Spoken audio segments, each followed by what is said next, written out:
Hugo Manor. There, beautiful, like Sleeping Beauty, slept a young lady. Suddenly, she snapped her eyes open. The nobles dining at the table froze, confused. The girl threw the doors wide open and demanded attention. She planted a hand on her hip and started bragging about being the best graduate and top student of the Magic Academy, a prized candidate for the Magic Tower, and how she earned the title of Countess for outstanding achievements. The girl looked ahead confidently and added that she was a candidate for the next master of the Magic Tower, whose achievements overshadowed even her beauty, which once earned her the title of one of the 3 goddesses of the Academy, and finally introduced herself as Aracelia Hugo. Aracelia waved her hand and declared that she was marrying Lord Vandermeer. Someone spilled their tea, someone dropped their silverware, and someone's jaw hit the floor. This girl was a genius magician, known throughout the world for her unique personality. So, at dinner 3 years ago, Aracelia said, all tired, that she wasn't planning on getting married, and instead wanted to dedicate her life to the Magic Tower. She just kept eating like nothing happened, while her family tried to process what they'd just heard. Her mom got pissed, figuring her daughter must be in some kind of trouble again to say something like that, and her dad just figured Ari wasn't awake yet. The woman in green practically jumped when the girl snapped back that she was awake and was itching to get into some trouble. Aracelia glanced at the girl with brown hair, who was asking why this decision about getting married was so sudden. She was worried and anxious, thinking something was up, and her name was Iris Hugo, and she was Ari's older sister. The sorceress suddenly went dark and stared into space, not knowing what to say, 'cause she couldn't just say it was all for her sister. The girls stood facing each other while our main character was lost in her own head. Aracelia sometimes woke up in the middle of the night from nightmares, brought on by prophetic dreams. It was her secret, one she couldn't even tell her family. In a recent dream, she saw Iris kicking the bucket because of an arranged marriage. The younger sister approached the cage where her older sister was being held. Iris lifted her exhausted head and asked Ari how she got here. The sorceress lowered her hood and was horrified by what she saw, then apologized for not being able to come sooner. She rushed to the bars of the dungeon where Iris was sitting, grateful that her sister had come. Aracelia burst into tears and begged forgiveness for not being able to protect her sister. The prisoner lowered her gaze and admitted that she was also to blame, since she knew nothing. The sorceress grabbed the bars and shouted that it wasn't Iris's fault, but her husband's. Ari, under the guard's watchful eye, added that that lowlife was completely out of his mind to even think about something like that. Her hands trembled as she wondered why her older sister had to suffer because of this mess. The main character, already with bags under her eyes, heard from Iris that the will was to blame for everything. If it weren't for it, the younger Vandermeer, the traitor's brother, would have inherited the duchy. The prisoner's face darkened. She lowered her gaze and confessed that she only learned after the wedding that her husband was fighting his younger brother over an inheritance. The ash-haired Lord Vandermeer was the captain of the Red Hawk Knights. A violent cough stopped Iris mid-sentence, and Ari got worried. The older sister coughed up blood and said she had one last request. The sorceress started crying and trembling when she heard the request was to tell her parents and younger brother that Iris was deeply sorry. With her last bit of strength, the prisoner smiled, clenched her fist, shed a tear, and asked Aracelia to take care of her family. A few days later, the news spread through the city via newspapers that the execution of the traitors was complete. The protagonist clutched a copy of the newspaper in her hand, muttering that it should have been her. The girl bit her lip and, through tears, added that she was the one who should have gotten married. So Ari looked away and decided she couldn't say that the reason she wanted to get married was because of a dream. Iris lit up, figuring her sister was sneaking around with Vandermeer. The sorceress was surprised, saying she didn't even know the Lord's full name and had never even seen him before. The older sister was totally lost, and their mother asked the butler to call the family doctor.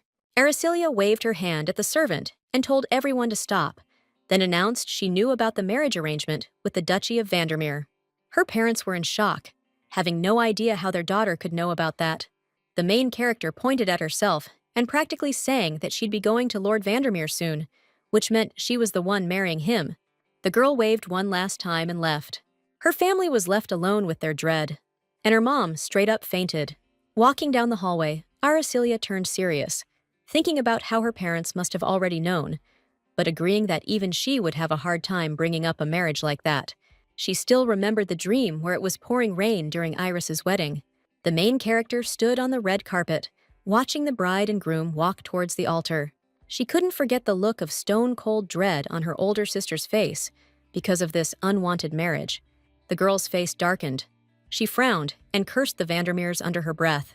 She clenched her fists, watching her sister get used as a pawn in their inheritance battle through this arranged marriage. Ari threw the doors open with a bang. She walked to the desk and decided that even if this marriage couldn't be stopped, she wouldn't let her sister marry that scumbag. The sorceress started writing a letter, concluding that she just needed to get married before Iris did. Finishing the letter, Aracelia sank into darkness because she wasn't going to let the Vandermeers get away with what they did to her sister. She smiled slyly and said that she had to marry the younger brother and turn their inheritance battle on its head. Lowering her gaze, the main character added that she'd be visiting Lord Vandermeer soon, the guy whose full name she didn't even know, and who she didn't particularly like either. Evening at Lord Vandermeer's estate. The guy in red was heading to his study when he got word there was an urgent letter waiting for him. He picked up the envelope and saw the sender, Aracelia Hugo. His name was Damien, and he was captain of the Red Hawk Knights. He opened the letter, wondering why she'd be writing to him. The letter started with Aracelia sending what seemed like a flirty greeting. Then she mentioned they're getting hitched soon, so they should meet up before the ceremony for a crucial chat when they're both free. She suggested doing it in 3 days, when she'd be available. Damien, second son of the Vandermeer dukedom, read the letter with a face like stone. By the time he finished, he looked like he'd aged a decade. Then the letter went straight into the fire. The Lord brushed off his hand and thought, that rumor about mages being completely off their rockers? Totally true. He decided he wanted nothing to do with Aracelia, but Aracelia came to Damien herself, so he had to meet her at the gates. The sorceress smiled sweetly, waved at the guy, greeted the Lord, introduced herself, and asked if he'd hurt his hand. The captain looked seriously ticked off when she added that she rushed over because she thought he was injured. Damien saw the heroine's smiling face, but knew she was actually furious that he tore up her letter. So Lord Vandermeer's vow only lasted 3 days. There were a lot of nights at the Red Hawk training grounds, and what happened next took place 5 minutes before the vow broke. A man in black approached the knights and asked what they were doing during training time, and they replied that a young lady had come to see them. Vice Captain Isaac, as the soldier called him, frowned and got a little anxious. His attention was drawn to the girl with the parasol who addressed him by his title. Ari, dressed in a light summer dress, announced that she was there to meet Lord Vandermeer. Isaac and the others were stunned by her beauty. The vice captain himself said that Damien hadn't arrived yet, and then asked her name. The girl closed her eyes and happily announced her name, and that she was one of the most well-known mages in the Empire. Isaac froze solid when she dropped the mage bomb. Knights with beat-up shoulder pads were whispering about how they'd heard Aracelia was a weirdo from some magic tower, and that showing up here was a real low blow. The sorceress gave a kind of bummed-out smile, hearing them say that since she's a mage, showing up unannounced must be her thing. The vice captain bowed, apologized to Lady Hugo, and tried to ask her to leave the estate so she wouldn't interrupt training, but she was ticked off that Damien left his guys to chill. The girl glared at Isaac and snarked that his boss was a real slacker. The guy didn't like that remark and told Aracelia to lay off disrespecting their captain. The protagonist smiled, walked past Isaac, and said there was nothing wrong with what she said, considering the Lord made her come all this way. The Red Hawk Knights were getting angrier and angrier. A man in red robes caught Isaac and Aracelia's attention. The soldiers bowed at the same time and greeted him. Damien, decked out in black and red, looked absolutely stunning. The main heroine beelined straight for him, greeted him, and introduced herself. She tucked a strand of hair behind her ear and guessed the Lord must have hurt his hand if he didn't reply, explaining she came because she was worried. The man lowered his gaze to meet the sorceress's eyes and confessed that he wasn't injured. Aracelia put on a faux disappointed face and pointed out that the Lord still ignored her letter, which got under his skin. Vandermeer walked past Isaac and, without turning around, ordered him and the knights to run 50 laps as punishment for being late. The soldiers started jogging, while Damien invited Lady Hugo into his study. On the way inside, the girl was astonished by the guy's arrogance and the guy by the girl's behavior. The Lord took a teacup in his hand and apologized for not replying to the letter, blaming it on being busy. Aracelius smirked and remarked that it happens when your memory's bad, after which Damien asked her to leave if she didn't need anything else. The captain looked at the woman across the table and said he wasn't going to marry her. Then she asked if he even knew their families had already arranged a marriage. The sorceress raised a finger and admitted she'd only found out recently herself. Damien was hearing about it for the first time, too. The Lord frowned and blurted out without hesitation that he refused to be a part of it. Aracelia shook her head, annoyed, and retorted that this wasn't something you could just brush aside. She also declared that she was strong enough to handle the big demonic beasts in the south on her own, which she proved last year, earning first-class honors. The girl dramatically put a hand to her forehead and added that she possessed stunning beauty, and that she was a promising candidate for Master of the Magic Tower, which didn't impress the Lord much. Vandermeer turned serious and leaned forward when she mentioned his desire to unseat his older brother and take the Duke's title. Aracelia put a hand to her chest and said she could help with that. The guy steepled his fingers and darkly suggested that she was the mage who'd commandeered the Knight's Order's services during last year's monster cleanup. The heroine flared up, indignant, saying that she was being called a freeloader for saving lives. Damien gestured towards the girl, asking if she'd been waiting for the perfect opportunity all along. The sorceress flared with purple light, unleashing her fury, then snapped that knights don't know the first thing about gratitude. The Lord smirked smugly, remarking that she should learn to control her temper first. The tension between them was through the roof. The marriage proposal almost turned into a dual challenge. The maid burst through the doors and begged Aracelia to calm down. She grabbed the sorceress's elbow in terror, reminding her that she promised to keep her hands to herself, and that her name was Audrey. Clearly annoyed, the main character thought she needed to teach the arrogant knight a lesson for not acknowledging his savior, but the maid suggested putting it off.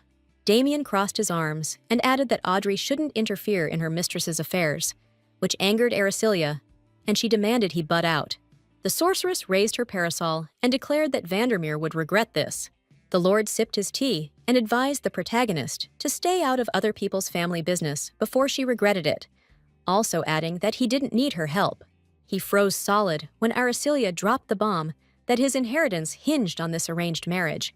The girl, veins bulging with rage, explained that Damien's grandpa left a will stating the dukedom and fortune go to the grandson who marries the Marquis Hugo's granddaughter. Vandermeer looked up, shocked, and called it bull, and the sorceress added that it was promised before the emperor himself. After that, Aracelia and Audrey left. The guy's good mood went straight down the drain when he pictured suffering in a marriage with that psycho. If the will was real. The sorceress, clutching her makeshift weapon, thought that if it weren't for Audrey, Damien would be hurting bad right now. With those thoughts, she headed home, where her sister was waiting in the garden. Iris happily shouted Ari's name, and the main character asked what brought her sister out to meet her. A tear-streaked kid was clinging to the hem of Iris's dress. His name was Adrian Hugo, and he was the Marquis Hugo's heir. Aracelia burst out laughing at what a mess her brother looked like. Sis yanked her cheek and scolded her for messing with her little bro. The main character knelt down next to Adrian and asked him to tell her why he was crying. The kid wiped away a tear and said it was all because of her wedding. Ari would leave home. Then he begged her not to get married. The sorceress kept a straight face and calmly replied that it was impossible. Iris loomed over Aracelia like a stalactite, but the younger one swore she was serious, and it wasn't just teasing. The heroine patted her brother on the head and promised that even if she did get married, she wouldn't abandon the family. The older sister agreed with her, and the boy calmed down. The protagonist put her hand on Adrian's shoulder and added that even if their last names changed because of the marriage, their roots would remain. The boy suddenly clenched his fists and shouted that he still didn't want it, and that he hated Lord Vandermeer, to which Ari threatened that in that case, she'd find an even younger guy. The sorceress got flustered, realizing she'd said too much, when Iris asked if she was really doing this because of a marriage arrangement. Big Sis knelt down next to her little sister, reminded her about her dream of running a magic tower, and asked her not to do anything she didn't want to. Iris smiled sincerely and said she'd always help Ari out. A flash of her sister behind bars ran through the main character's mind. A look of pure horror spread across her face. Ari stood up tall and declared she wanted to marry Lord Vandermeer, and it wasn't just a marriage of convenience. She looked away and explained she liked him as a person, but Iris saw right through the bull. Then the sorceress cringed and blurted out that she was really into Damien's face. Her brother and sister were in shock, because they knew that wasn't like Ari at all. The protagonist got indignant and asked why she couldn't pick a guy just for his looks, and Iris reminded her that she'd never been interested in guys before. The main character waved her hand dramatically and insisted she was really getting married for love, to which her sister replied that she didn't even know his name. Ari was sweating bullets under Iris's intense stare. She suddenly bolted and ran off, saying she had to wait for a letter from the Lord. Her older sister sighed heavily and told Adrian, who was asking about how serious the wedding was, that she didn't know either. Aricilia gritted her teeth, hoping that scumbag Vandermeer would agree to the wedding soon. She looked up at the sky and mentally demanded a quick answer from him, but Damien still hadn't replied for a whole week. The captain was sitting in a chair in his office, looking totally beat, and it had been a week since he'd ignored the letter. He cracked open his eyes and was pissed off at his grandfather's decision to leave such a will. Damien's family already ignored him and tried their best to erase him, and everyone except him had known about the will for a long time, all so they could give everything to his worthless half-brother, Oscar Vandermeer. The Lord remembered the sorceress mentioning his desire to take the Duke title. He snatched a piece of paper off the desk. Then he started writing out neat symbols. The guy knew this marriage was ordered by the Emperor himself, which meant if he married Aricilia, the whole duchy would be his. Damien, letter in hand, realized this sorceress wasn't completely out of her mind after all. That night, at Marquis Hugo's estate, Audrey went to the main character and handed her the letter from Damien. She dabbed her eyes with a handkerchief, thinking how much their little hellraiser had grown up, now exchanging letters with her sweetheart. Ari ripped up the letter after reading it and called Vandermeer some choice names. She let the stunned maid read the message. The letter was a formal invitation to meet at Foreign Coffee on 7th Avenue tomorrow at 3 in the afternoon. The sorceress clutched her head, totally pissed at his writing style. Audrey tried to calm her ladyship down, though she wasn't exactly thrilled about it. Aricilia pointed out that Damien signed off with his title instead of his last name. The maid noticed that too, and thought it was unique. But the main character just saw it as an ego trip. The protagonist slammed her hand on the desk and started furiously writing a reply. She handed the letter to Audrey and told her to send it to Vandermeer. The girl read the reply and flinched. All it said was the meeting was moved from 3 o'clock to 5, and his signature, which the maid thought was super childish. Ari went to the window, and she and Audrey said goodnight to each other. She frowned, staring out the window and cursing Vandermeer's name. Damien, walking past the stained glass window, was thinking about that crazy sorceress. They both seemed determined and wanted to get everything they could out of this marriage, after which they were both planning to file for divorce immediately. The spire of the magic tower shone in the sunlight. Aricilia watched the floating stones and wished they could float even higher. Sally, her younger colleague with green hair, complained that lifting them without magic was really tough, and Rudy, another colleague, promised to look for a way to reduce the stone's weight. The sorceress reached out to the stone and suggested changing the concentration of the base minerals so it would retain magic longer. Sally cheerfully raised her hand, ready to continue the research, while Aricilia was glad that the two of them were handling things on their own. The main character checked the time and realized it was already late. She waved to her colleagues and asked them to compile a report on today's research and put it on her desk by tomorrow. The main character threw open the front door, said she had a date, and thanked the guys for the great work. Sally and Rudy were totally surprised. Their coworker hadn't left this early in forever. Looking thoughtful, the girl pointed out that Aricilia was trying not to be late. The sorceress apologized to Audrey for the bumpy ride in the carriage, saying she'd been caught up in her research. The carriage practically flew over the road when the driver yanked the reins. The girls arrived at their destination, Foreign Cafe. Even with her hair a mess, the main character rushed inside. Audrey was not happy with Milady's appearance and wanted her to wear a dress for her first date. But Ari didn't think Damien deserved it. After a couple of minutes spent by the maid fixing her mistress's hair, the sorceress looked tidier. The main character burst into the cafe alone. Audrey couldn't stop her. She was worried something bad might have happened to Ari, or more likely Damien. Aricilia headed straight for Lord Vandermeer's table. She gave him a sweet smile and wished him a good evening. Elegantly holding his teacup, Damien pointed out she was a full 3 minutes late, which immediately ticked off the sorceress. The protagonist started grinding her teeth, annoyed that the captain was wearing his night uniform even off duty, even though she was dressed the same. The Lord gave her a scornful look and told her to just order already. After a moment, the waitress bowed and wished them a pleasant meal. Araceliya crossed her arms and asked Damien if he'd changed his mind and now needed her. The guy lowered his head and admitted that he did. The girl looked away, thinking it had been easier than she expected. The Lord got serious and asked her what exactly she wanted out of this marriage. The main character leaned forward a little and said she needed to make sure her sister didn't marry Vandermeer, and that Damien would divorce her as soon as possible, which he agreed to. The guy crossed his arms and listed his conditions. No kids, no unnecessary touching and all that. But they had to actively support each other in public. Araceliya smiled in satisfaction and agreed to everything, suggesting they seal it with a marriage contract at the temple. Audrey was bummed she couldn't hear anything from inside, but the vibe seemed good to her. The sorceress turned serious, said they needed to plan their next moves, and added that she'd told her family about the relationship. As she raised her cup, Damien declared that his family needed to be kept in the dark about this until the very end. The guy thought about his parents, who were backing his brother as the next duke, and warned that they'd try to screw things up. The enchantress asked if the elder Vandermeer had that much pull, and the Lord replied that he was the current duchess's son, not the late one, unlike his mother. Araceliya was lost, trying to wrap her head around all these family connections.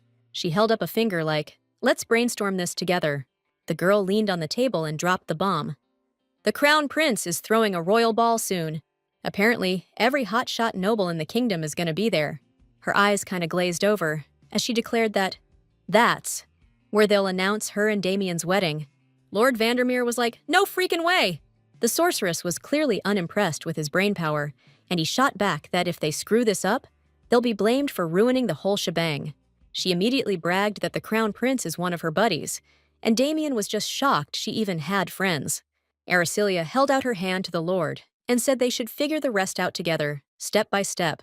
But Vandermeer just walked past her, reminding her about their no-touching agreement, implying she's got a memory like a sieve. The main character realized he was throwing her own shade right back at her from their first meeting. Audrey, with a smile, was trying to picture how Milady was enjoying her first date. Damien threw open the door behind her. He left alone, leaving the maid with a silent question.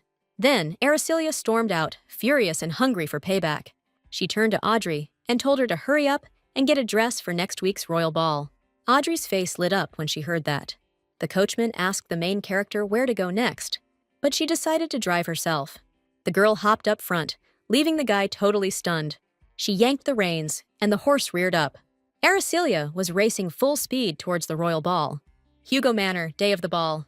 The main character clenched her fist and told her sister that, yeah, she really was going to announce her engagement today. Iris rested her head in her hand and asked if the crown prince would be okay with that, but Ari assured her that Frederick was cool with it. Frederick's the Empire's second prince, a close friend of Aracelia's since their academy days, and he blows his older brother out of the water in every way. Audrey got bummed and confessed that she was more worried about Lord Vandermeer's popularity. Iris leaned forward and explained that Damien is every noblewoman's dream, and not just because he's hot. He left the country alone when he was young and came back as the youngest swordmaster in history. They call him the Beast. Ari wasn't really bothered by the fact that, according to her sister, marrying Damien would make her an enemy to high society. Iris was bummed by the sorceress's reaction, because she had that look on her face. You know, the one she gets when she just doesn't give a damn. The older sister grabbed the younger one's hand and made her promise that besides the engagement, there wouldn't be any incidents today. Araceliya put on this dumb look and just went along with it. Iris stayed cool, but she knew her sister was about to stir up some real trouble.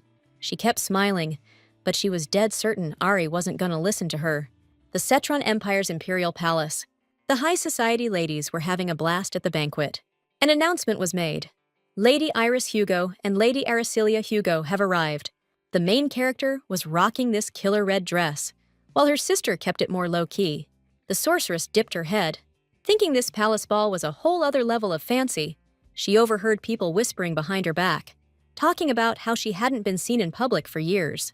Two girls were jealous of her looks, and at the same time, trashed anyone who'd fall for it and ask Araceliya to dance. But the main girl was looking almost wickedly happy. that her story was getting around. Her smile, kinda like she was tipsy, totally freaked out the gossips. Iris grabbed her sister's arm and pointed off in some direction. Erasure spotted Damien up ahead, decked out in this majestic purple suit. The girls started squealing as soon as they laid eyes on Lord Vandermeer. The way he walked, all tall and proud, he looked like a living statue. The captain made a beeline for the younger Lady Hugo, and they exchanged greetings. Everyone there was completely stunned by what was happening. It looked like they were genuinely telling each other how much they'd missed each other, but they were really driven by other stuff. Erasure and Damien instantly became the center of attention. Everyone surprised by the connection between the mage and the knight. The main character tensed up hard, deciding this was the perfect moment to strike. She reached out to the Lord and asked him for this dance. People had mixed reactions, but Iris, for one, was totally stoked. Vandermeer looked like he was about to crap his pants for some reason. The heroine was ready to go nuclear if the Lord refused, but like a true gentleman, he accepted. The captain gritted his teeth, starting to sweat bullets. He offered his arm to the lady and asked to escort her. Iris thought those two were a match made in heaven. And so, Damien and Araceli headed to the center of the room. Behind those smiles, they both felt like total garbage. And then the dance itself began. During it, the Lord wanted to know when she'd announce their engagement, but she just said, "After the dance is over." Damien started getting pissed, thinking Araceli was doing it because she hated him. She told him to chill out, or people would think they were fighting. The Lord clenched his fist and admitted his sour face was because he hates dancing. The butler came out and announced that the Crown Prince had a message, a statement that Lady Hugo and Lord Vandermeer wanted to make. Iris and everyone else stopped what they were doing. All eyes turned to the stage where the main players were standing. Vandermeer was staring off into the distance, finally about to get his engagement announcement. While he was figuring out how to say it, Araceli just blurted out, "I'm marrying him." The room exploded with the shocked chatter of the crowd. The Lord started sweating bullets when this crazy chick just blurted that out of nowhere. A dude in a white suit walked up and asked Araceli to hold up a sec. It was Frederick, looking totally shocked, trying to figure out what the hell was going on. The kid was walking down the open hallway of the academy. This was 7 years ago, during the entrance ceremony. The boy was looking all around, freaking out, thinking he might be late for the ceremony. He saw a girl with lilac hair in front of him and asked her which building the event was in. The girl pointed him in the right direction. That boy fell head over heels for that beautiful stranger right then and there. And now that same girl is announcing she's marrying Lord Vandermeer. Frederick was crushed, because he was still hung up on that tragic, unrequited love. So he was trying to figure out what Araceli meant by marriage, something she'd never mentioned around him before. Seeing the prince, the guests started bowing, which snapped Frederick back to reality. The guy looked into the crowd and realized he'd forgotten how many eyes were on them, and he'd just caused such a scene. He jumped when the main character called out to him and suggested they talk somewhere else. Dusk, the gazebo in the palace courtyard.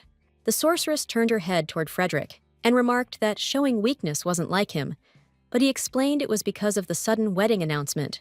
The girl turned slightly toward the prince and said that she didn't care about her and Damien's titles as mage and knight.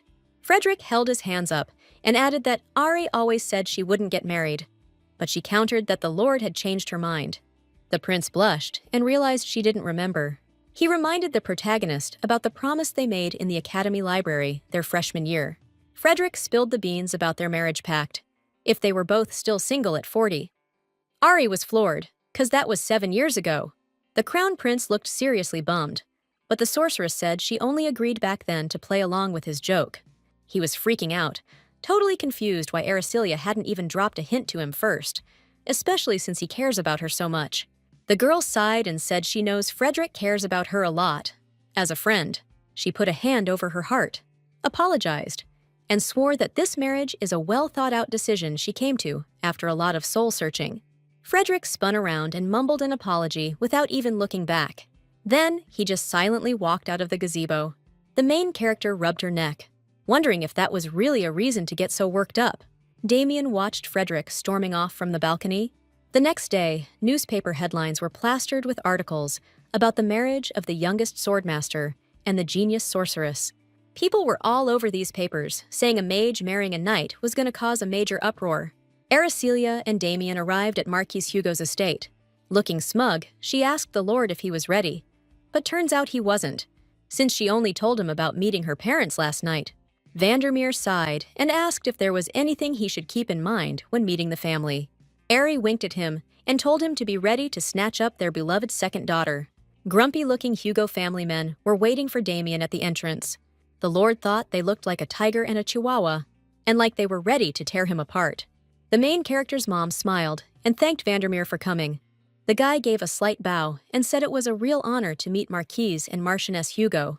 Adrian jumped in front of Ari and declared he was against this marriage. He squeezed his eyes shut and begged them not to take his sister, saying she was too young to get married. The kid said he didn't care that Damien was the youngest swordmaster and a god of monster slaying, which totally surprised the main character. Vandermeer knelt down on one knee in front of the young lord. He made a really scary face and said he'd marry Lady Hugo even if someone held a knife to his throat. Adrian ran off to his mom, and the head of the family was pissed. Damien started sweating bullets when Aricilia gave him the same look, and he realized he might have gone a little too far. The Hugo family members and Lord Vandermeer sat down at the table. The Marquise decided to ask Damien straight up why he wanted to marry his rather unique daughter. The captain exchanged a look with Aricilia and admitted that he liked her because of her exceptional personality, which would make life anything but boring. The Marchioness worried that if that was the only reason for the marriage, what would happen when Damien got tired of his wife? But he dodged the question. The main character's mom put down her silverware and pointed out that getting married means being ready to spend your whole life together. Aricilia and Damien started sweating, seeing how intense she was getting. The Marchioness looked them dead in the eye and asked if they were really both ready to commit to a lifetime together. Both the main character and the captain pictured their life together. They both felt sick to their stomachs, and they definitely weren't digging that future. The Marchioness saw their reaction and snapped that they shouldn't even get married then. The Lord hesitated and quickly countered that they just needed time to realize the future was already here, and Ari backed him up. The sorceress was sweating bullets and added that they were going through with this marriage because it meant more to them than anything, and the captain just nodded. The main character's mom relaxed a little, but felt the need to add that they shouldn't expect her daughter to be some kind of old-fashioned housewife. Damien bowed and assured her that he wasn't the kind of guy who needed his wife to hold his hand to get things done. He looked up and promised that whatever Miss Hugo did after the wedding, he wouldn't interfere. The Marchioness was shocked and asked if Vandermeer would try to stop Aricilia from working at the tower. The guy looked her in the eye and said he had no right to, and that the decision was entirely hers. For some reason, those words really hit the Hugo family hard. The thing is, the mages in the tower are total stick-in-the-muds, but even they aren't as stubborn as the knights, who were ready to, discourage anyone they deemed unworthy from learning the knightly arts. Everyone, even Ari, was happy with Damien's answer, showing how open-minded he could be. The Marquis teared up and admitted he was afraid he wouldn't find a man who was right for his beloved youngest daughter. The sorceress folded her hands in her lap and asked them to support them instead of worrying, and her fiancé backed her up. Adrian looked like a weepy puppy when he wanted to ask something. His sister took a sip of her drink, and Damien braced himself to answer.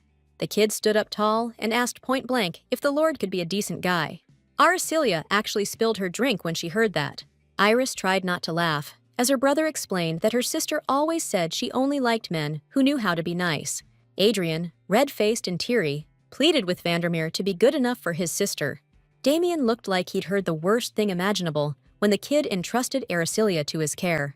And so, as evening approached, the first meeting of the two families ended. Cheerfully and warmly, thanks to Adrian's last words. On the way out of the estate, Marquis Hugo turned to Vandermeer. He held out his hand to the guy and also asked him to look after his daughter. The head of the family looked at his children and explained that he wanted to protect Ari until she achieved her dream and pursued her passion. He looked Damien dead in the eye and said he was counting on him to keep his word from dinner. The promise that Aricilia would be free. The Lord shook the Marquis's hand and swore that's exactly what he'd do. The protagonist's father was stoked and grateful to the guy. The main character turned and called out to her future fiancé, saying she'd walk him to his carriage, and Damien said goodbye to the Hugo family. Adrian waved to Vandermeer and his sister, already looking forward to her return. Aricilia smiled and waved back at her brother, telling him to head inside for now. The Lord quietly remarked that he could tell the sorceress was really loved as a kid. The girl walked up to him and said that love was beyond measure. The guy sighed and figured that's why Aracelia was always so confident. The enchantress replied that it was just her personality, but agreed that family support definitely made her feel more secure. Damien froze, totally caught off guard that she was even curious why he'd ask that. The captain flashed back to Oscar, being coddled by his stepmom and the maids when he was a kid. He was always left to his own devices. To Aracelia, he just scowled and said he was curious where she got her unique personality. As they approached the carriage, the main character remembered something else. She raised her eyebrows, mentioning the upcoming introduction to the Duke's household, which, according to the guy, was already in an uproar. Climbing into the carriage, Vandermeer warned her that his family would arrive in the capital, hopefully the day after tomorrow. Without turning his head, he added that she needed to watch out for his clingy little brother. Damien grabbed the carriage frame, smiled at Aracelia, and promised to write later. Night, Vandermeer Dukedom Manor. The woman in green smashed the vase and screamed that Damien was a clever son of a gun who dared to try and take her son's place. The maids looked terrified, and you could tell they'd been roughed up. Standing in the half-wrecked room, the Duchess declared she'd never forgive him for this. She gritted her teeth in anger and demanded a carriage, and the maid didn't dare disobey. With a crazy glint in her eyes, Damien's stepmother, Sophie Vandermeer, decided it was high time she paid her younger son a visit. A girl in a pink dress approached Damien's mansion. Aracelia looked serious and was mentally prepared to meet the Duke's family. The butler invited her inside, where she was met with noise and shouting. The sorceress bumped into someone shoulder first. It was a blonde girl, Nora White, the eldest daughter of Marquis White, and she figured she'd been shoved on purpose.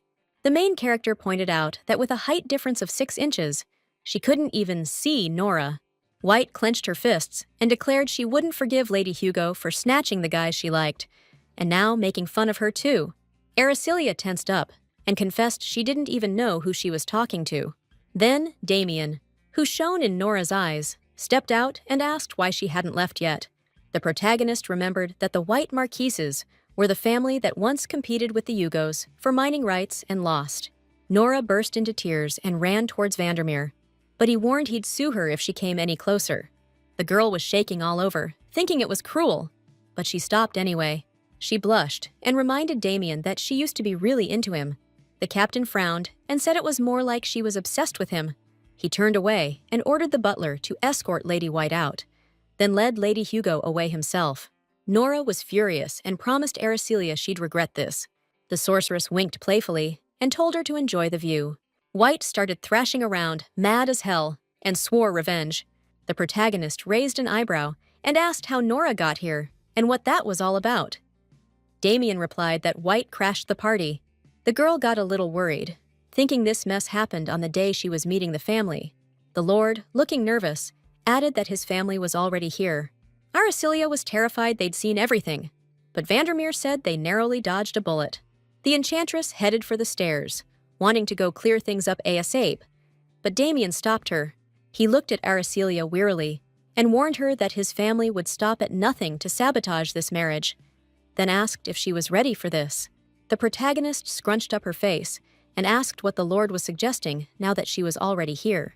She flashed a smile, reassuring Damien that she wasn't planning on pulling any punches either. The girl burst into the hall, introduced herself right away, thanked them for the invitation, and said it was a great honor. She was met with a pretty grim atmosphere. Aracelia bowed to the gray-haired man and answered affirmatively to his question about marrying the Lord. The man frowned and just grunted. His name was Alex Vandermeer, and he was Damien's father. Sophie smirked and wondered if someone who never wanted to get married wasn't pursuing some less than noble goals. The captain immediately got angry hearing such insulting words, but Aracelia remained calm. She stepped in front of Damien, who had bags under his eyes, and declared she only wanted to marry him for his handsome face, which weren't exactly a dime a dozen. Sophie loudly protested, saying marriage was no joke, then advised Lady Hugo to be careful. The sorceress twirled around and replied that she had everything and needed nothing more than a perfect face, because that was the ultimate prize.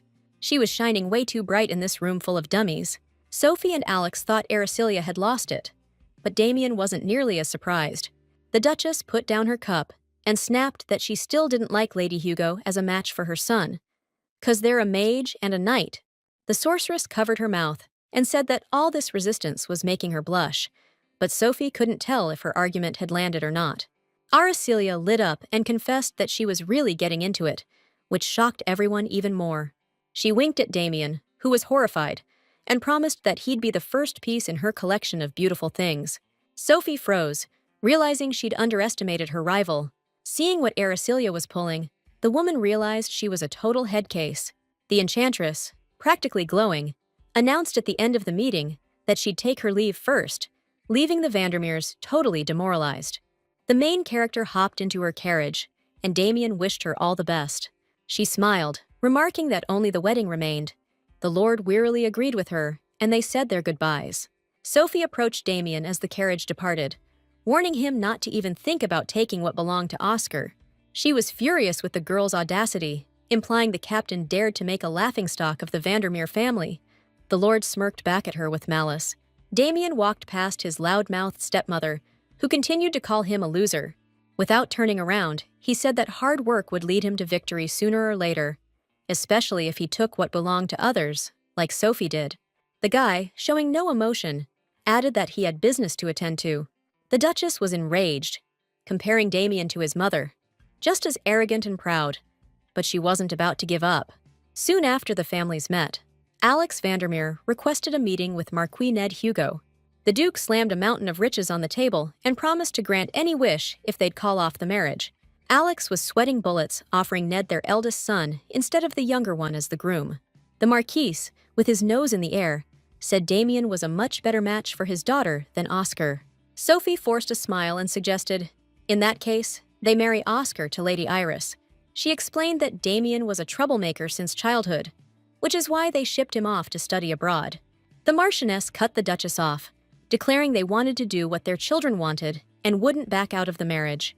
Sophie and Alex exchanged glances, racking their brains for anything else they could do to stop the wedding.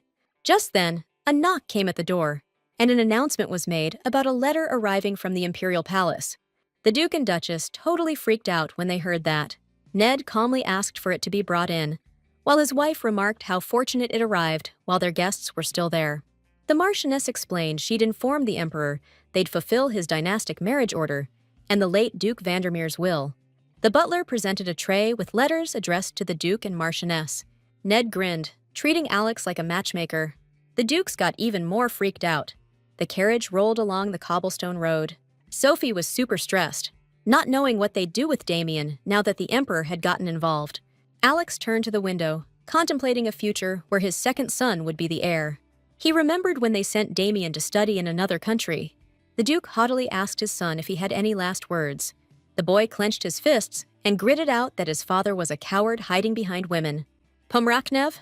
Alex wasn't gonna let that happen. He told his wife to lay into Lady Hugo tomorrow, and he'd handle the rest. The magic tower looked just as stunning today as it did yesterday. Sally and Rudy were floored that Aracelia was marrying a knight. The sorceress closed her eyes and confirmed she'd already met the parents, and the wedding was set for next month.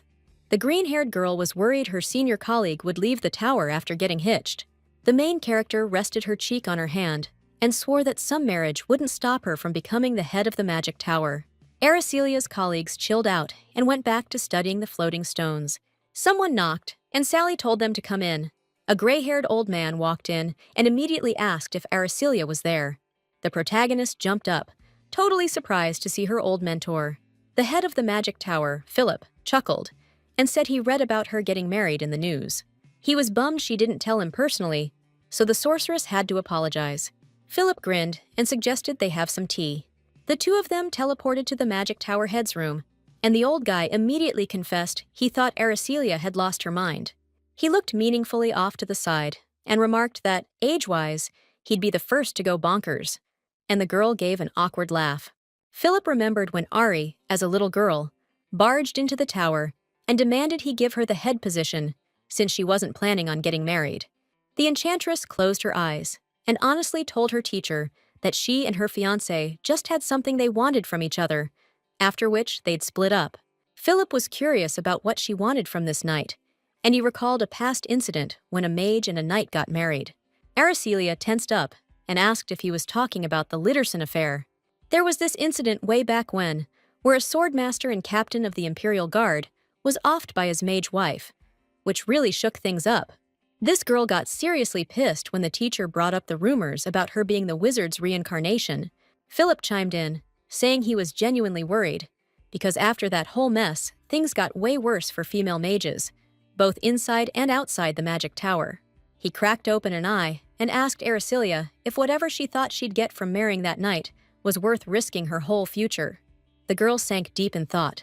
Iris and Adrian flashed through her mind. Then, locking eyes with her teacher, she stated firmly that it was worth more than her future, and that's why she had to go through with the marriage. The old guy nodded and said he'd back his student up if that was her decision.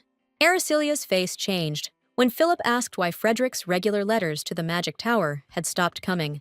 She broke out in a cold sweat when she realized she'd completely spaced out on Frederick's existence. The Imperial Palace. The sorceress scratched the back of her head and told the prince to chill out, even though she had no clue what set him off. She felt like she was apologizing for nothing, but she didn't want to get into it with practically her only friend. Frederick read the letter and noticed it was definitely Aracelia's style, but something wasn't adding up. He was wondering when the heck the enchantress hooked up with a knight and decided to get hitched, especially since she never does anything that doesn't benefit her. The prince called a servant, ordered him to dig up everything on Damien Vandermeer, and plant a spy on Aracelia. Frederick glanced at the ceiling, feeling bad for suspecting his friend, but he just couldn't wrap his head around this marriage. Back to the Duke's carriage, specifically Alex, who was cooking up some kind of scheme. Sophie was totally smitten with her husband, who always manages to look amazing, no matter what the situation. Sunny day, Damien's mansion. The Lord crossed his arms and pointed out that Madame was late, and suggested she be on time next time he invites her. Sophie was stunned, not understanding what her stepson was doing there, but Aracelia said she was the one who invited him. The sorceress winked and added that nobody said she had to come alone, even though the Duchess thought it was implied. Damien, looking grim, stated that he and his wife were busy people, and warned that today was the last time Sophie would call them before the wedding. He narrowed his eyes, and to his stepmother's complaints about him breaking her heart, he replied that he was tired of only being a son when it suited her. The look on Sophie's face betrayed her contempt. The Lord turned away, and Aracelia asked what business the Duchess had called them for today. Sophie demanded that the papers be brought to her, and the maid immediately did so. The girl handed them to Lady Hugo and asked her to read them. The sorceress began to read diligently. It was a dowry list, including very expensive jewelry and dresses, and an outrageously large sum of money. But the real kicker is this sweet new pad in the capital. Aracelia's jaw just dropped. She jumped up, saying these demands were way too much, but Sophie shot back that they were planning to move into Damien's mansion. The Duchess smirked, all sly, and explained that the house originally belonged to their family, so the lady had to cough up some serious compensation. The sorceress didn't know how to argue, so she started begging to find some middle ground. But Damien cut her off. Sophie smugly declared that they wouldn't budge, no matter what he said. The guy slammed the papers on the table and said they needed to cut this in half. His stepmother shrieked and repeated that there would be absolutely no compromise. Damien's eyes flashed, and he added that he'd be meeting with the Emperor soon, and if Sophie insisted on these terms, it would cause problems for everyone. The Duchess practically turned blue, thinking her stepson was threatening her. The Lord twisted the knife, saying it wasn't like that at all. He was just giving her a choice, to make things worse or not. Sophie's face darkened, and she suggested Lady Hugo move into their ducal estate. The girl looked at her opposite and calmly replied that it was impossible, since she worked at the magic tower. The Duchess exclaimed that after the wedding, Aracelia would have to leave the tower, because that's just how things are. The sorceress folded her hands in her lap and added that she had no reason or desire to do that, after which Sophie asked who would support Damien. The woman in green, eyes blazing, declared that if nobody took care of her stepson's affairs, she would be against the marriage again. Aracelia frowned and explained that she wasn't getting married to be anyone's crutch. Sophie tried to get under the girl's skin, saying the Hugo Marquises had terrible manners. The protagonist started trembling with anger at the insult to her family. She fiercely retorted that she was taught not to clean up after other people's kids, and also that if someone's talking nonsense, you hit them with the facts. Sophie blew her top, furious that Aracelia was accusing her of talking nonsense. The sorceress smirked, pointing out that she never specified who was spouting garbage, and the Duchess just jumped to conclusions. Damien cut in, declaring Lady Hugo would live with him in the capital, but Sophie didn't like him butting into her conversation with a new family member.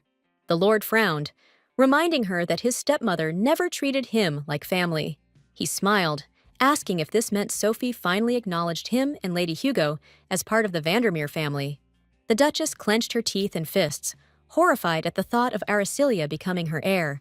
The main character put on a sweet smile, saying she couldn't disobey her husband's wishes, because that's what marital support is all about. Sophie couldn't take this sassy girl anymore. Damien got up from the couch and announced they'd see each other at the wedding, but his stepmother wanted to get in one last jab. Aricilia curtsied goodbye and wished the Duchess a pleasant day. To her surprise, the Lord put his hand on her back and said he'd escort her to the carriage. They both started heading down the stairs. Aricilia started thinking about the to-do list: invitations, the wedding dress, the groom's suit. The captain closed his eyes and pointed out she only had to handle half of that. She was stoked when he said he'd take care of the rest, and she stopped stressing. Damien leaned in and suggested they hammer out the prenup the day before the wedding, since they'd both be swamped until then. But Aricilia snarked that swinging swords was just so crucial. She decided to bail before the night got mad, promising as she ran to swing by after work to hash out the contract details. Suddenly, she tripped over the hem of her own dress and went tumbling down the stairs. The girl squeezed her eyes shut, bracing for the impact, but Damien managed to catch her. Aricilia turned her head toward the Lord, shocked by his actions. The guy froze, totally embarrassed. After that, he let go of the sorceress, told her to be careful, and she landed on her butt. The girl was furious, but Damien admitted he was being genuine. He walked up to Aricilia and added that he couldn't know what those people might pull to mess up the wedding. Vandermeer clenched his fists, tense, and hoped nothing bad would happen to the enchantress. He went up the stairs and, without turning around, asked the butler to escort Lady Hugo out. Aricilia raised an eyebrow, because it seemed to her that Damien was acting kind of strange today. She could see how stressed he was. Hugo family mansion, 7 days until the wedding. The Marchioness was pissed at her daughter and begged her to put in some effort preparing for her own wedding, where everyone would be watching her. Aricilia snapped back that if anyone badmouthed her, she'd rip their throats out. She was sprawled on the couch and didn't want to try on the dress now, right before work. But Iris called her out for procrastinating. The sorceress started flailing her arms like a kid, complaining about how exhausting it all was. Iris, worn out, told her mom not to take Ari's jokes seriously and assured her that her sister would handle it just fine. The Marchioness perked up and asked if Iris had anyone in mind she wanted to marry, then offered to help her find someone. The girl got flustered and replied that she'd keep an eye out herself, but would ask for help if she needed it. Aricilia rested her head on her hand and remarked that things would get interesting if her sister never got married. Iris saw that their mom was ready to go to extremes and advised the main character to apologize, and she said it was just a joke.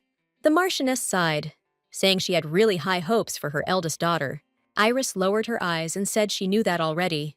Aricilia yawned and told their mom to lay off her sister, or she'd just crack under the pressure. The woman took off her glove and exclaimed that Ari should try to be a little more like her. The Marchioness started scolding the sorceress with an open palm, complaining about her endless demands.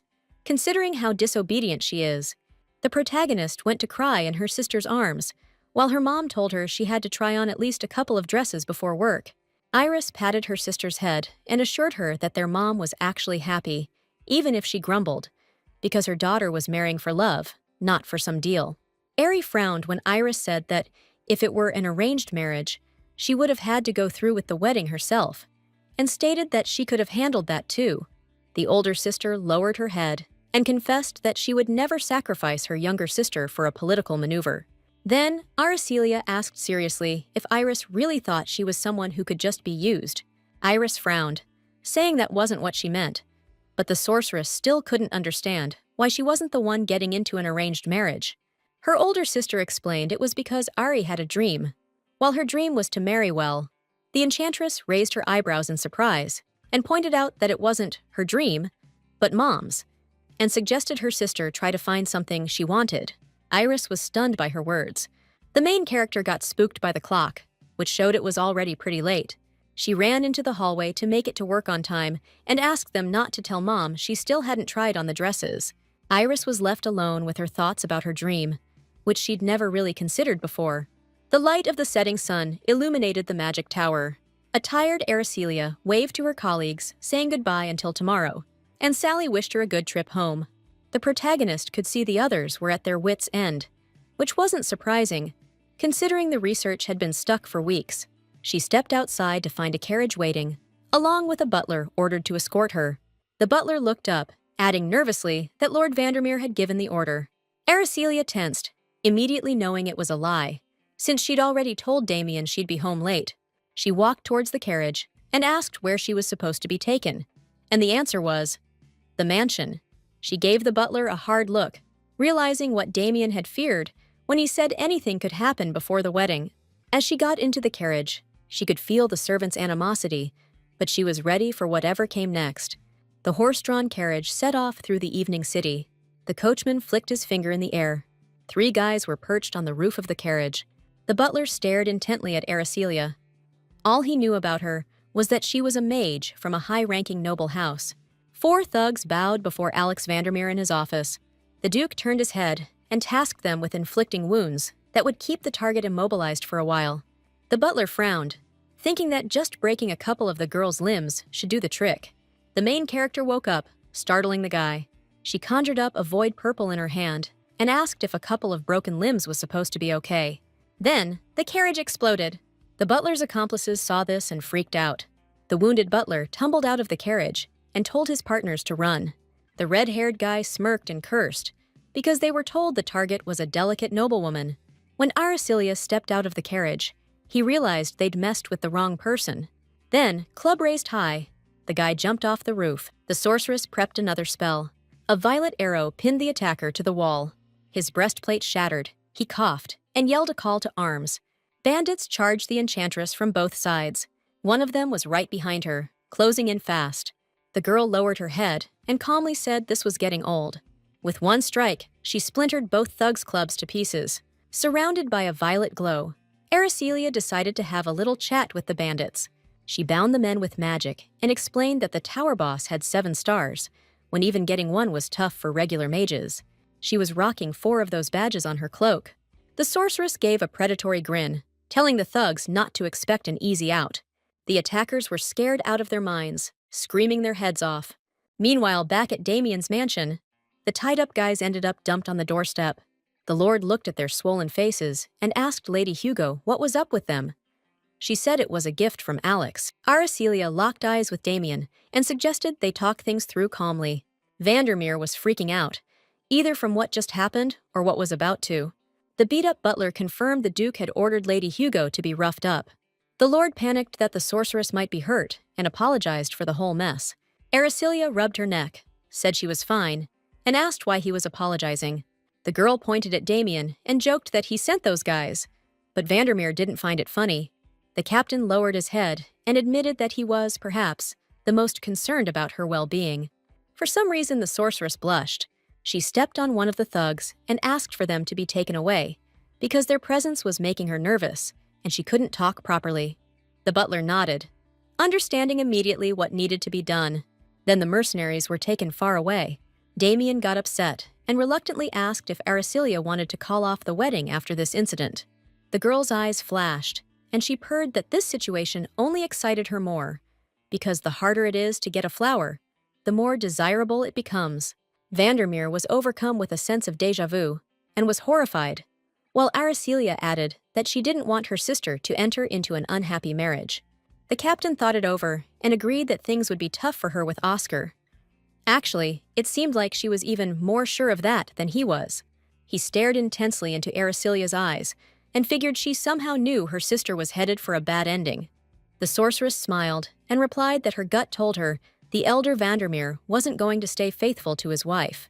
She laughed and added that those types are prone to spinning webs of deceit, which is exactly why she's going to marry the down-on-his-luck knight. Aracelia put a hand over her heart and swore she wouldn't back down, because this was for her family.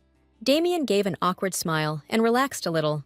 He promised the departing sorceress he'd take care of the fallout from the incident and swore it wouldn't happen again. She liked hearing that, They both stepped onto the porch, and the girl said her goodbyes, since it was getting late. Suddenly, the Lord moved closer. While she was saying they'd discuss the contract terms tomorrow, Damien looked at the puzzled Aricilia, and they stood there in silence for a moment. The girl's cheeks flushed, and she wondered why he was staring at her so intently. Vandermeer stepped back a little and explained he just wanted to make sure she was all right. Aricilia pulled down her sleeve and asked what if she had bruises under her clothes, but Damien refused to check. He turned his head and told her to check herself and send him the bill if she found anything. The Lord's last remark infuriated the main character, and she quickly walked away from the mansion. Isaac was right behind Damien when he was needed. The Lord, with a furious look on his face, ordered him to pull out all the stops and find out everything about those mercenaries. It was a beautiful day at Duke Vandermeer's villa in the capital. Damien walked in, ignoring the maids who were warning him that the Duke would be furious. The guy threw the doors open with one hand. My father, sipping his tea, called the intrusion disrespectful, but his son thought it was forgivable, considering the amazing gift Alex sent his future daughter-in-law. The Duke's face darkened, and he demanded to know what we were talking about. A sheet of paper landed on the table in front of him. Damien pointed at it and gave him a choice. Either sit tight until the wedding, or he'd play the devoted fiancé who exposed his father's misdeeds for the sake of his beloved. Alex was outraged that his son would threaten his own father, but the Lord said he just needed to make a decision. The Duke was sweating bullets, pissed that the bandits had ratted him out, and then declared that if this got out, they'd both be screwed. Damien lowered his gaze and admitted things would be tough for both of them, but suggested he think about what would happen if word got to the Emperor. Enraged, Alex jumped to his feet and called his son a real piece of work. The captain held up a hand, saying he wouldn't back out of this marriage, and then pressed the Duke to make his decision. His father, paper in hand, expressed sympathy for Damien, whose bride-to-be had been attacked by bandits, but the guy said there was nothing to worry about. Damien slapped another piece of paper down in front of his dad, saying he'd prepped everything. Grinning, he offered the Duke a pen, explaining it was the written consent for the marriage. Just needed a signature. Alex couldn't believe this was actually happening, but he took the pen anyway.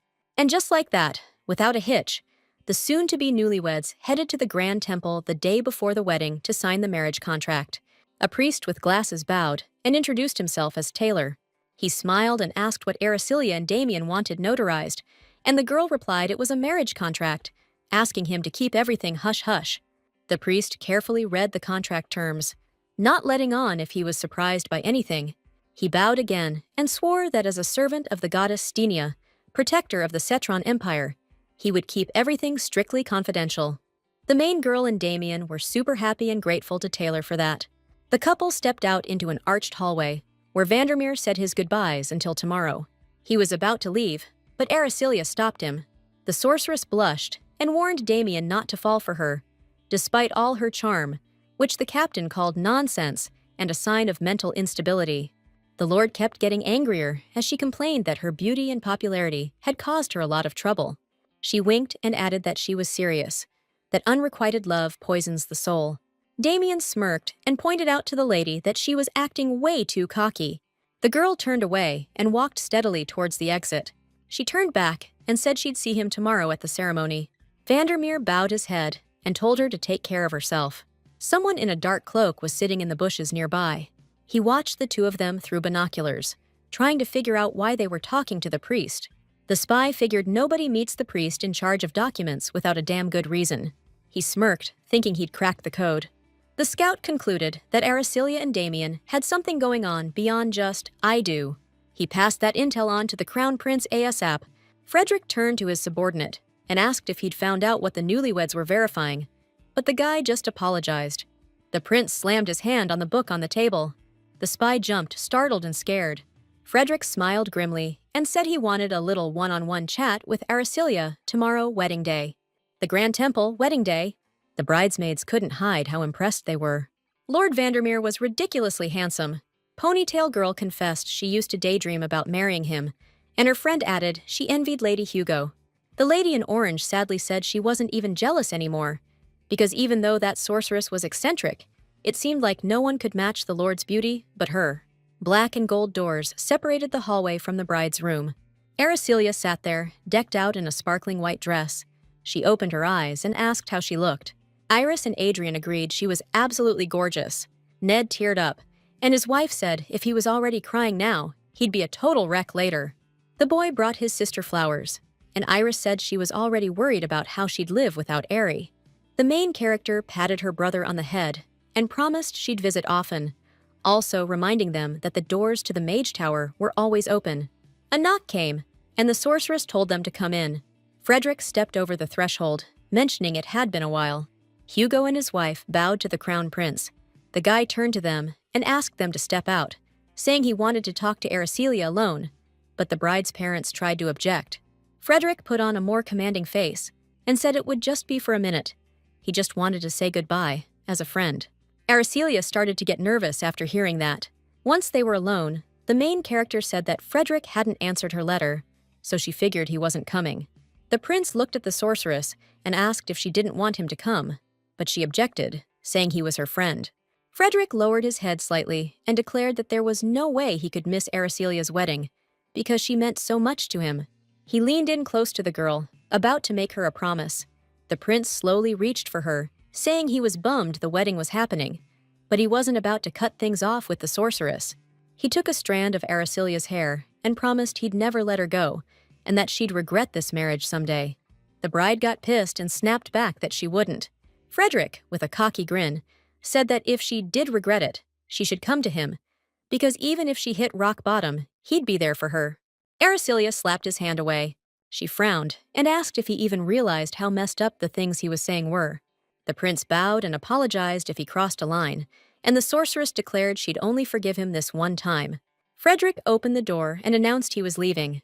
The protagonist was left alone, wondering what that was all about and why the prince had been stirring up drama lately. Frederick was furious.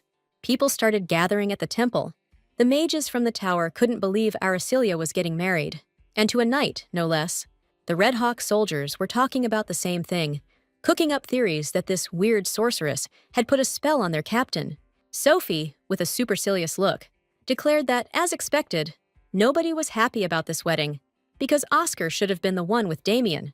She got really sweaty when her mother walked past her and scoffed at her little speech. Damien's paternal grandmother, the Duchess, voiced her opinion that getting married in a place like this was completely beneath their station. Sophie, trailing behind her, agreed that the fact the prince allowed the wedding to be held in such a place was a disgrace. The grandmother explained with disgust that since Damien was a kid, he'd lived away from the family, and that's why he never learned any proper manners. She put her hand on Alex's shoulder and added that this good-for-nothing was just a bad influence on her son. The Duchess even teared up, seeing her son's state, who she believed was deeply troubled. Sophie spun around, demanding Oscar say something to his grandma, but there was nobody behind her. Her eyes went wide, asking where her son went, and the maid said he'd gone to the restroom, even though Sophie knew he just bailed. Oscar was stomping down the temple hallway, whining about how Damien got on his nerves. He yawned real big, then thought it would be way better if his stepbrother just got married quietly, no fuss. Through a slightly open door, he heard a voice saying all that was left was to adjust the dress. Oscar peeked inside through the crack. There, on a chaise lounge, sat Aracelia, radiating unbelievable beauty. The poor sap fell head over heels instantly. He threw the doors open with a bang. The guy straightened his doublet, introduced himself, and tried to turn on the charm full blast. Oscar kept blushing and saying his brother's bride was too beautiful for him and that he'd be a better match. He closed his eyes, wondering how anyone could give a woman like that to someone like Damien, and started dreaming about taking his place. Aracelia turned redder than a beet when she realized she was face to face with the guy who did something terrible to her sister. Oscar was lost in his fantasies, but the main character turned to him, and he figured he'd already won her over. But the furious bride called him a pathetic barnacle clinging to a rock and told him to go back to his family before she chucked him into the sea. The pathetic barnacle was in shock. Oscar spread his arms and legs, indignant at the treatment. But Aracelia cut him off, saying his very presence was offensive. Suddenly, Vandermeer's brother appeared from behind him. Oscar recoiled and asked what this little mutt was doing here, but Damien said that was his line. The Lord loomed over his brother and warned him to stay away from his bride. The groom's stepbrother was furious, complaining that he wouldn't be told what to do by anyone. Damien put his hand on Oscar's shoulder and said that even his precious Duchess couldn't help him this time, and without her, he was just a pathetic nobody. The elder Vandermeer flinched, but couldn't think of a retort. The captain gritted his teeth and menacingly told his brother to shut his trap, get lost, and go sit down somewhere and be quiet. The veins on Oscar's face bulged, and he called Damien a real piece of work. Aricilia flushed with anger and threatened to call the guards right then and there if the intruder didn't leave. The Lord crossed his arms and suggested another option, going back to sea with his buddies, the starfish. Annoyed, Oscar slammed the door from the other side. Audrey perked up, hoping Damien hadn't seen her mistress, because no matter how urgent it was, he couldn't just barge into the bride's room. Vandermeer headed for the exit and told them not to worry, he didn't see a thing. The main character decided to brag to her fiancé about how gorgeous she looked today, so he wouldn't be too shocked later. Damien just dryly said he understood. The bell at the top of the temple started ringing. The red carpet was rolled out, and confetti rained down. The priest behind the counter announced the groom's entrance and asked everyone to give him a round of applause. The brass instruments started playing. Damien, dressed in a black outfit with a red sash, stepped forward. Under the intense gaze of the crowd, he walked to the altar. The girl with the pigtails was crying and wishing Vandermeer all the happiness in the world. The Lord turned around and waited for Aricilia. And now, the priest will announce the star of the show, the bride. The sorceress took her first step onto the red carpet. Frederick looked totally crushed, but Iris was beaming. Damien was just frozen solid. Ned Hugo walked his daughter down the aisle, smiling ear to ear. Aricilia looked like a lily of the valley, blooming in the morning dew. She opened her eyes and gave her groom a warm smile. Her father glanced at Ari, and she understood everything without a word. Vandermeer was a nervous wreck handing her over. The bride gently placed her hand in his. The guy couldn't take his eyes off her. Aricilia was looking right back at him. As Damien helped her up to the altar, all he could think was that this was his bride, his new family. The guy and the girl stood facing each other, and the priest asked the groom if he swore before God to take Aricilia as his wife, to love and cherish her for life. Damien answered without hesitation, "I do." The priest turned to the bride and asked her the exact same question, to which she also answered in the affirmative. The Lord took the ring brought by the priest. When they were allowed to exchange them, he looked at the ornament, still feeling a lot of pressure. The sorceress held out her palm to him. The captain smoothly slipped the ring onto her ring finger. Then, the girl took his trembling hand. She picked up the ring. After that, she slid it onto her groom's finger, and it sparkled. Aricilia looked Damien in the eye and told him she'd be counting on him from now on. The guy got a little flustered and admitted he was counting on her too. His bride flashed him a huge smile in response. The priest spread his arms and declared before God that Damien Vandermeer and Aricilia Hugo were now husband and wife. Falling flower petals decorated the wedding hall. The witnesses applauded the newlyweds. The husband stood frozen, while his wife took hold of his arm. The Hugo family was getting all emotional. The Vandermeers and their kid were totally cheesed off. Frederick was sitting alone with his right-hand man standing nearby. The prince ordered someone to get the goods, by any means necessary, from the priest Aricilia was meeting with. Find out what they were saying.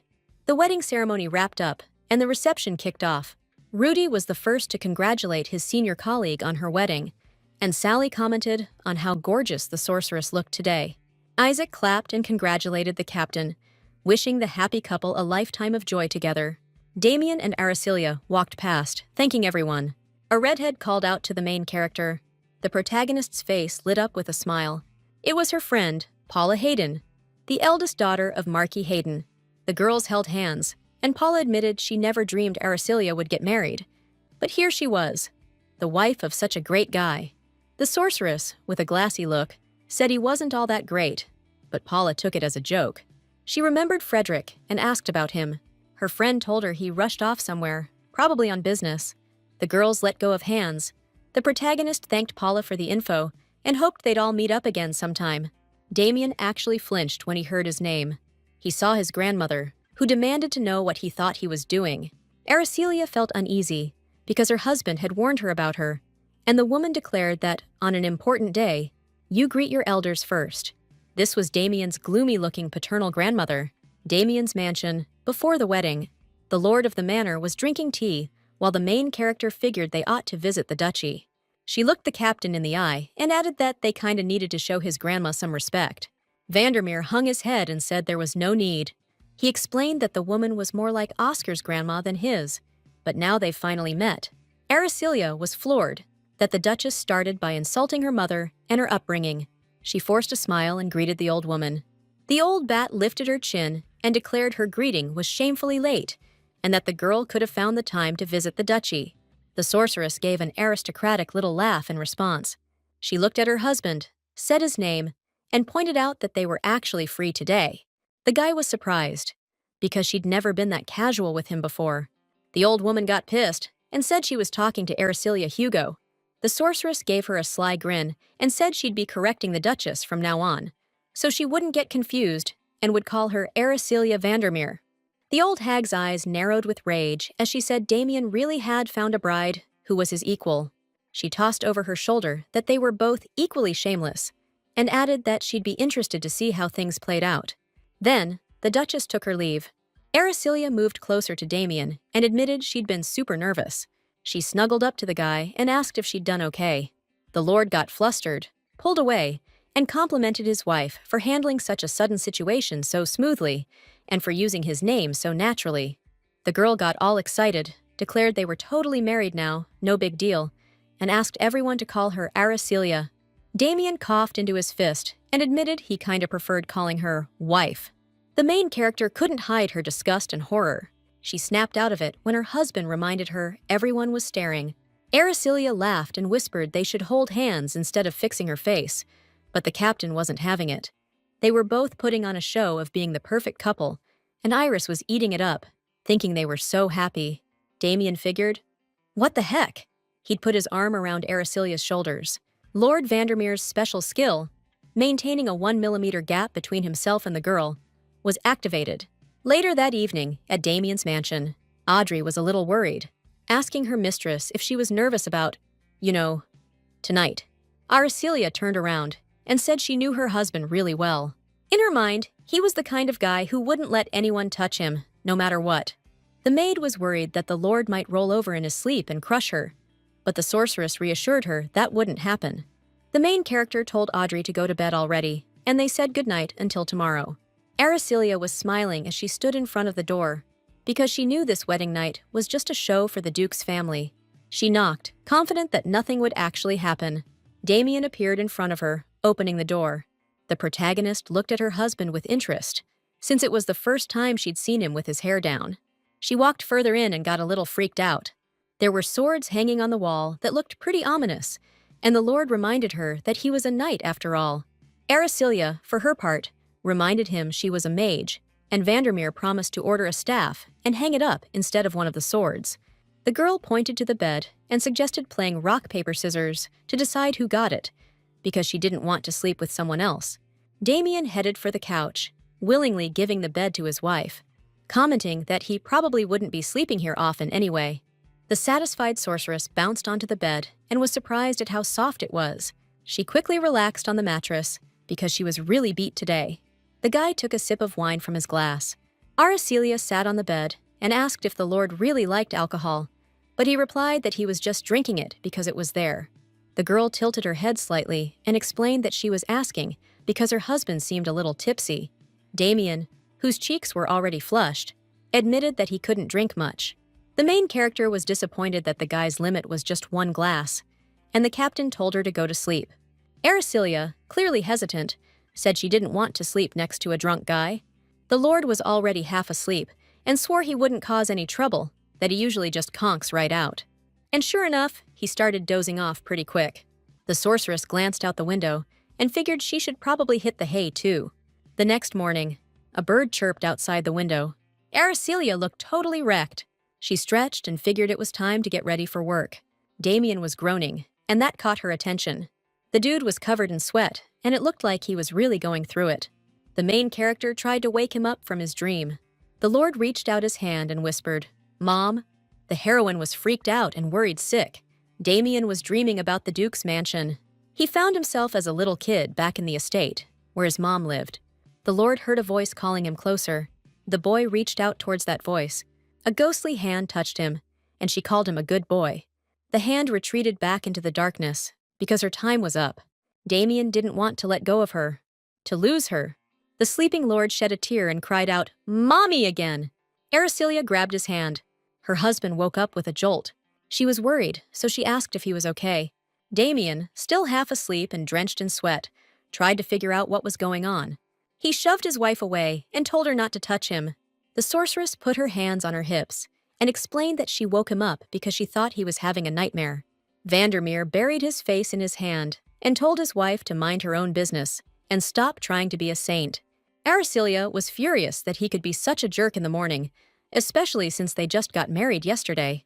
She stormed towards the exit and threatened Damien that she would never wake him up again, and he was perfectly fine with that. The girl grabbed the door, cursing the captain's damn personality. The dude was left alone in their freaking honeymoon suite. He was beet red, hand still glued to his face, realizing sharing a room with his wife was a bad call. Audrey was shocked to see Araceliya heading somewhere in just her nightgown, but she said she was just going to change and grab some breakfast. Before long, she was in the dining room, surrounded by servants. It really pissed her off that they, as newlyweds, were eating breakfast separately. The guy with the long hair and glasses, who introduced himself as Colin, Damien's assistant, hoped the lady enjoyed her breakfast. The sorceress wished him a good morning and asked what he wanted, and Colin replied that he didn't get a chance to greet her at the banquet yesterday. He smiled warmly and promised to try his best to be helpful, not only to the master, but to her as well, going forward.